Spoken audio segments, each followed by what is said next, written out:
This is Chris Emmanuel of MMA UK. Just about to do an interview with Jay the Nightmare Shepard live from my holiday in Menorca. Beforehand though, I just want to dedicate this interview to my late uncle, Fen Williams, who passed away yesterday after a long illness. I want to send my love to my Aunt Marianne, my cousins Richard, Sheila and James and their respective families. This one's for you. Right, so this is Chris Emmanuel of MMA UK, interviewing Jay the Nightmare Shepard, live from Menorca. Well, I'm live from Menorca. Jay's sitting in a car park in Halfords in Dens, getting something fixed on his car. It's not just me that needs fixing. Well, that brings me on to the point of our conversation today. So We're supposed to be having a conversation about Jay fighting Jamie Richardson on Cage Warriors Unplugged on the 6th of September. So we sat and we planned out the interview, talking about what we're going to talk about, you know, Jay's past, Jamie's past, the future. And the bombshell's been dropped that Jamie Richardson has pulled out of the fight through injury. Is that today, Jay? Got that fresh in this morning. Another exclusive for you. Honestly, seriously, I should just be your personal interviewer, I think. Listen, it doesn't get better than this, does it, man? It doesn't. Literally, I should just follow you around. Just follow you around with the camera all day. We can get one like an embedded series. Yeah, Right. Exactly. You need to know what I do in Fight Week. It's hilarious. So we've got, was it Jim Edwards and Ari Hawani did it first of all, didn't he? The walk and talk. Yeah. Although I'm not too sure I want to walk around your areas, man. I think I'm probably a little bit too old for that. No, we can go somewhere neutral like Cardiff or something. That's not going to be much better. Honestly, it's areas of Cardiff that are just as bad. So obviously Jamie pulling out is a huge blow because for me, I was chatting to Ian Dean about this fight and I was saying, don't get me wrong, the tournament is fantastic. The guys who's got in the tournament are absolutely top draw. But this for me was the people's fight of the night, really. You had two guys who are going to stand and trade. You know, you're both relatively young in your careers. Okay, he's 8-5, so he's had more professional fights, but obviously you're 6 years older than him. So in terms of stylistically, this was going to be the fight, potentially even fight of the year in UK MMA. Daft question, but I'm going to ask it anyway. How do you feel right now about this? To be fair, it hasn't I'm gutted. I'm really gutted because I've been wanting to fight Jamie for a year. Yeah, and I know stylistically, it's one for the fans. I'm a fight fan. You know, anyone involved in this game is a fight fan, and you know, I wanted that one for myself, but ultimately for the fans. Fight of the year, but we'll run that back. We will hopefully. I want to get that fight on Cage Warriors London in November. So I'm assuming the Martin and Danny, your management team, are talking to Cage Warriors at the moment, and they're looking for opponents for you.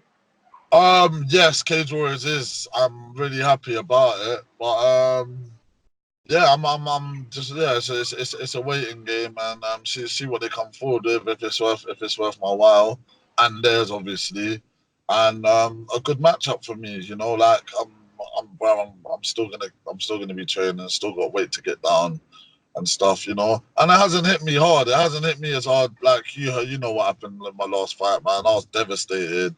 Felt like I had my heart ripped out and a grenade thrown on it in front of me. Do you know what I mean? So. So I shouldn't smile at that, but that's just a beautiful image.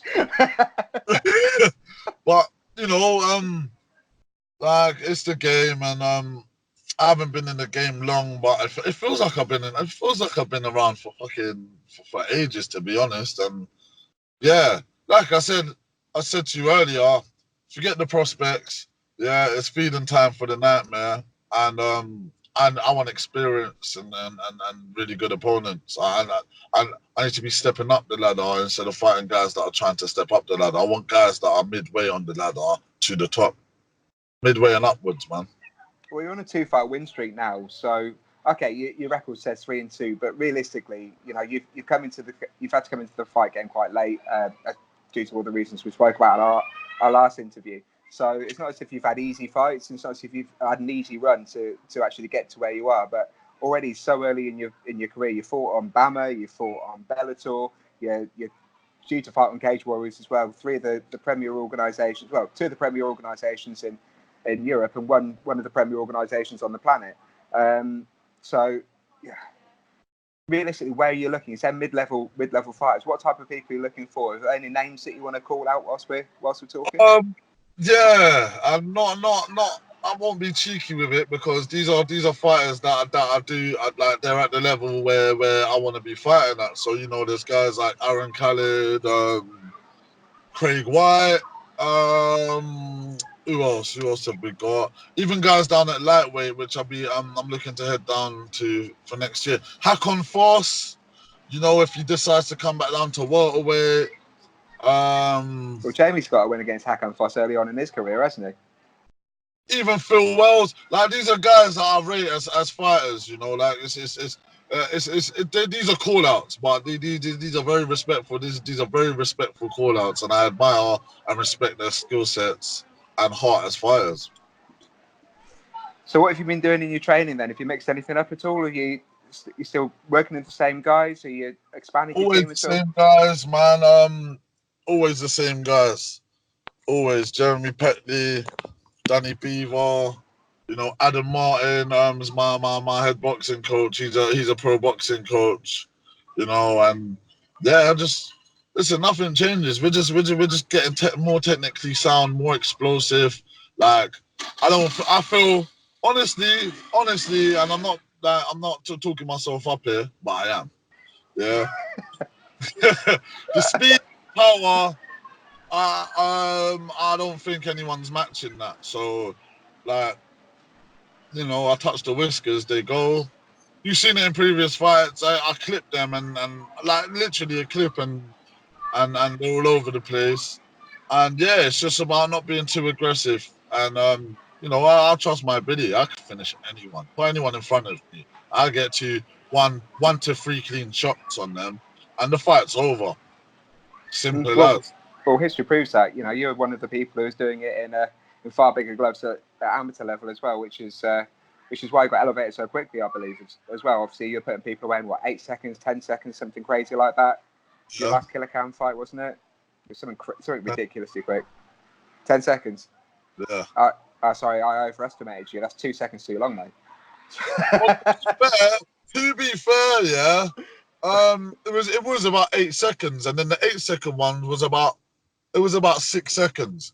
But obviously the referee has time to step in and whatnot. And yeah, man, I don't care. You know, like I've had a relatively, literally short amateur career. So, and whatever doubts anyone did have about me going 3 rounds with Calvin, well, I'd finished that one in the second with pro rules and could have finished that in the first, to be fair. I just wanted to drag it out and fuck him up a bit because he's a prick. But, you know, that's it. So that was your last pro fight against Calvin Reynolds, wasn't it? Yeah. Is it UCMMA? Or was it's MTK, wasn't it? MTK. So which was the beef fight from what I remember. I remember the back and forth on social media about that one. That was that was a personal attack, that one. Yeah, what a wanker. Like I even got he commented another media company posted a picture of me punching him and saying, yeah, obviously Jay is gonna be fighting on Cage Warriors Unplugged 2. And he's commented, get gassed over it. I came over to your show. I didn't get knocked out. I'm like, mate, what show? Like, you asked for it and I gave it to you. Listen, if you ask for a large fucking meat and chips from a kebab shop, make sure you can finish that shit. Do you know what I mean? Like, that's what it is, isn't it? Like, don't be going to a buffet, filling up your plate, and then complaining that there's too much. I've never had that analogy used in fighting before, but it works. It works. Knuckle sandwiches, elbow sandwiches, head kick baguettes, and a need for dessert, yeah. and sweet and sour Neebles. You can have it all, bro. You ask for it. Just don't complain about the portion sizes. So going forward, you're gonna, Ian's looking for suitable replacements for you for September the 6th. And then November's the plan. As long as Jamie's healthy, you'd be hoping to fight in November on Cage Warriors against Jamie Richardson to round off the year, I'm assuming, or are you looking to get another one in after that? There's another one 2 weeks after Unplugged. We get safe MMA clearance for that? Listen, it's welterweight strap fusion. Is that what you're looking for? Well, yeah, I'm already on. I'm matched. I just don't want to. Okay.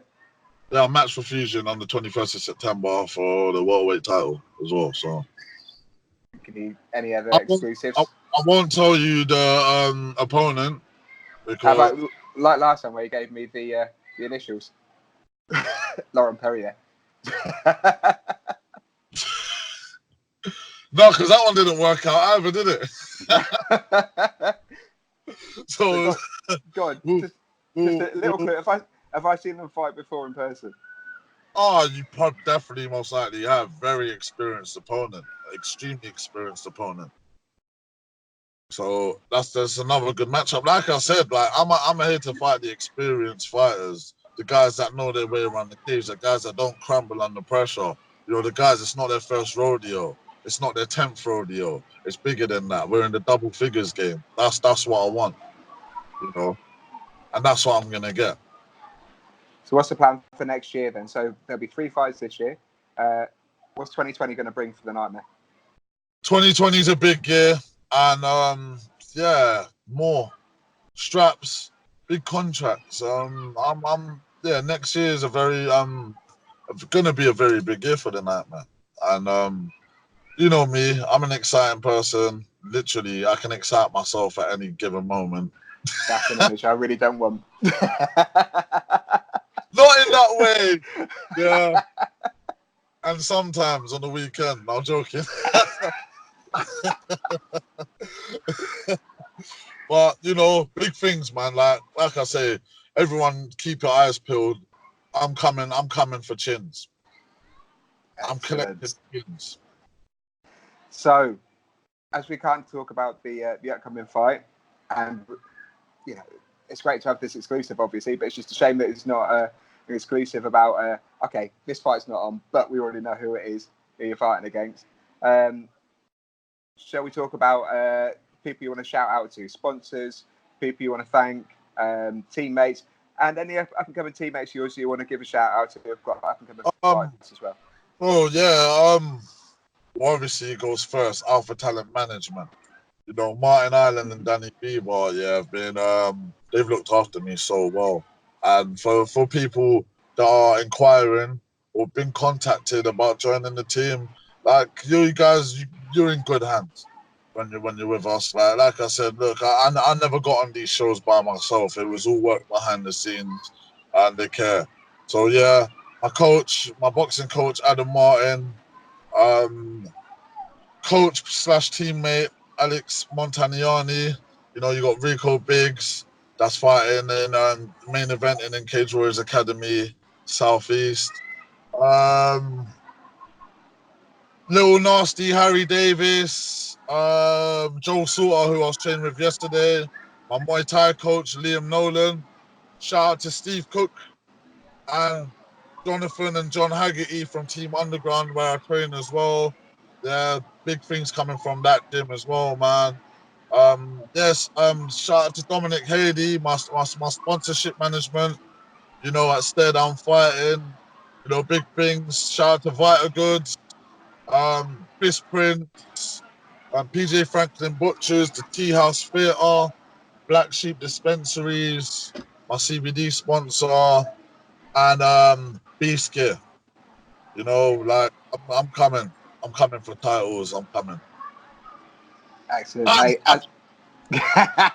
Trust me, I'm coming. Nightmare's coming. The Nightmare's here, and the Nightmare ain't going anywhere, people. Get used to me. Get sick of me. But I'm going to be here collecting chins, collecting checks, and going on holidays.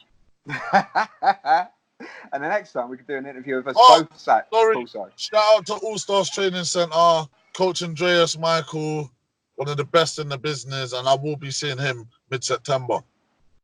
Excellent. My man, as always, it's an absolute pleasure talking to you.